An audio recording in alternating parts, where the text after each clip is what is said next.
Xankəndidə uzunluğu minlərlə metr olduğu deyilən tunel zirzəmi aşkarlanıb.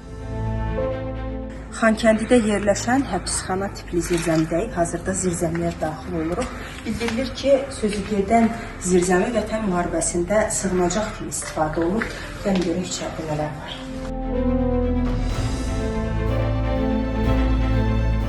Reportun Xankəndiyə ezam olunmuş müxbirinin verdiyi məlumata görə, həbsxana tipli zirzəmiyə giriş qapılarından biri şəhərin mərkəzi küçələrindən birində yerləşir. Həbsxananın otaqlarının dəmir qapıları çöldən 4 ədəd qurğu ilə bağlanır.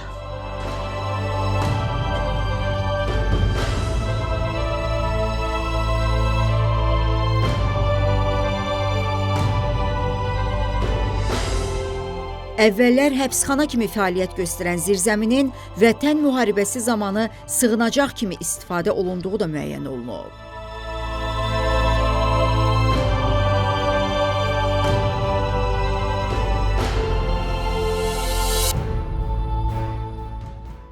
İçəri qaranlıqdır. Mən indi hazırda işıq tutacağım ki, sizə ətrafı göstərə bilək.